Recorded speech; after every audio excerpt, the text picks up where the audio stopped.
Hey guys, it's Tammy, and I'm sorry I haven't been on for a while, but I'm still nursing my hand. I can finally close it and open it. It still hurts when I close it, and it's still like a light green. If you could see that, the bruising is still there, and it hurts a little bit. I still have to ice it at night. It gets a little puffy, but I just want to say thank you to everybody who said get better, get well.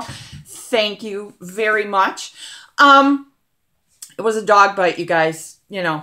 I was doing the neighborly nice thing, and yeah, I got literally bit in the hand. So anyways, two things I want to address today. Of course, what's today? October 31st. Well, what happens tonight? Trick-or-treating. And I gave out this tip a while ago, and I don't buy candy. I don't. And the reason why is because trick-or-treater will come to my door, ring that bell. I open up the door. You know how it goes. And they go, trick-or-treat. And I'm like, oh, your costume is so cute. Here's one for you, but I'm going to have two. It happens. Chocolate is still my nemesis. And, people are like, oh, fat bombs. I can't do fat bombs. I don't do fat bombs weekly. I don't do fat bombs monthly. I make fat bombs every once in a great while. And the chocolate ones is what I stay away from. The cheesecake ones, I'm fine with. I'm cool with that.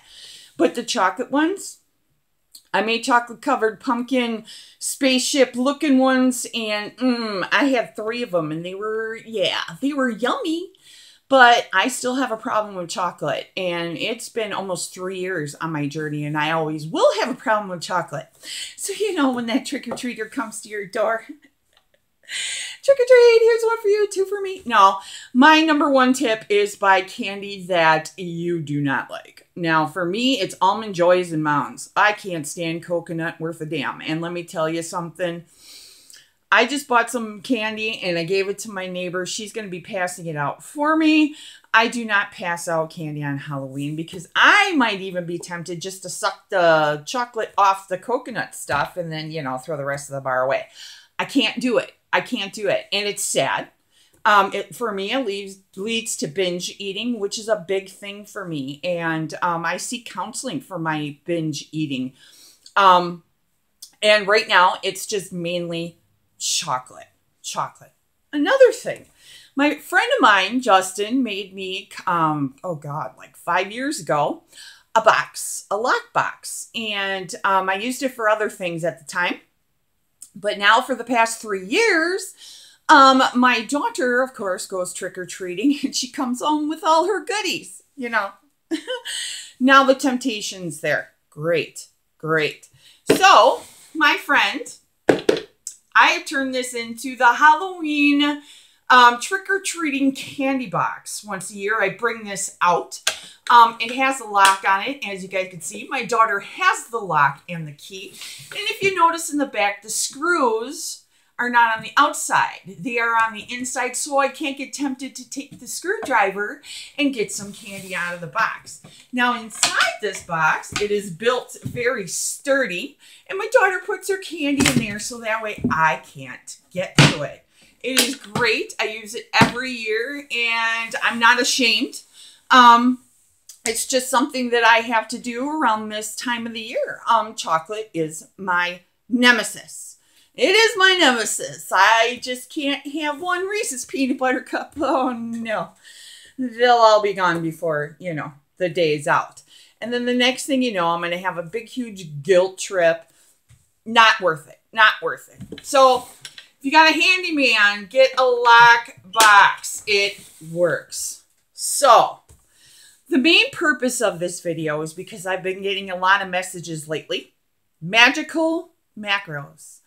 Tammy, what were your macros when you first started the ketogenic diet? Your specific macros. And I just want to start off by saying, what are macros? Macros are fats, carbs, and proteins.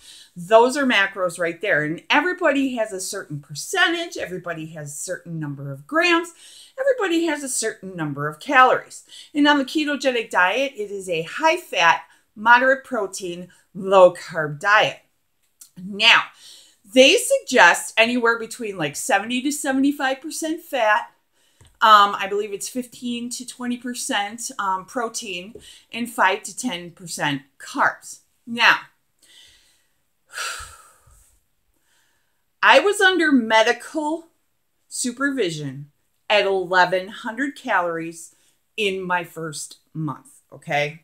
I do not suggest anybody go under 1,200 calories unless you are under medical supervision. Going that low of calories can do some serious damage over a long period of time. You can down-regulate your metabolism and everything like that and cause your hormones to be out of whack. That's why you need to go to a trusted calculator on the internet. I always tell people to go to macronutrientcalculator.com. It is the closest calculator that I have found when calculating somebody's macros. Now, my macros, I did not follow percentages. I followed grams. I weighed and measured my food on everything that went past the lips. It got weighed, even ketchup or mayonnaise. So I made a video on this. It was a 3-part series. It's over on YouTube under Keto Tams, shameless plug, on how I lost 101 pounds in 4 months doing the ketogenic diet. Okay. Now, when I started on March 29th, 2016, I weighed 361 pounds. I was a big girl. I mean, I really was. And I had a goal to lose 100 pounds by my son's birthday in August 3rd. So, are we ready for the magical keto numbers? I'm just going to tell you right now, they are not magical. My macros were set up by a nutritionist and dietitian.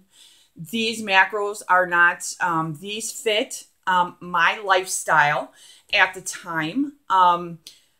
My first month were 1,100 calories. Second month, 1,200 calories. Third month, 1,300 calories. And fourth month, 1,400 calories. The reason why my calories kept on going up because I was able to exercise more. As you guys know, I have heart failure, dilated cardiomyopathy, hypertension, and hypothyroidism. I also have an ICD unit. So the first month, I was at 1,100 calories. Now my macros were 20 grams of total carbs, not net. And they wanted me to count total carbs because they didn't want me getting sucked into the, oh, Quest bar, only 6 grams of net carbs. Oh, low carb tortilla wrap, only 4 grams of net carbs. They wanted me to count total carbs. And I got most of my carbs from vegetables and maybe a little bit of berries. That was it. Protein was at 87 grams, okay? And my proteins basically consisted of chicken, turkey, fish, white fish, especially cod, shrimp, and tuna and egg whites. And that was it. I did not eat any red meat. If I did have pork, it was pork loin. It was the only thing that I was allowed was pork loin because it is a leaner cut. And I'm going to tell you why in a minute. So yeah, basically that was it. And of course, those have 0 carbs. Now, fat. Now, this is where you guys are going to say, oh my God, you were doing Atkins, but actually I was not. My fat grams were 75 grams. Why? Because I was 361 pounds. I had fat here, fat on my stomach, fat on my butt, fat on my legs, fat in my calves, fat in my pinky toe that I could use for energy. The less fat that I was eating, I was supplying my body with energy from my own fat. You know, you guys always hear the less dietary fat you consume, the more your body will use its own fat. And that's exactly what my body did because I had so much fat. I was like at a 50% BMI. I mean, I was half fat, basically. But, so if you were to break those down into percentages, it was about 7% carbs. It was about 32% protein, and it was roughly around 62% fat. Now, I know that most of you guys are thinking, well, wait a minute. Keto is 75% fat, 80% fat. You got to remember, I was a big girl. I had like almost 200 pounds to lose. So that 61% fat that I was consuming, the other, 15% was coming from my body and using that for fuel. So yeah, those were my magical macros. 20 grams of total carbs, 87 grams of protein, and 75 grams of fat. I followed grams. I did not follow percentages, you guys. So that was the first month. You know, obviously my protein went up and so did my fat in my second, third, and fourth month. And my carbs only went up 5 grams each additional month of total carbs, not net. All right, you guys.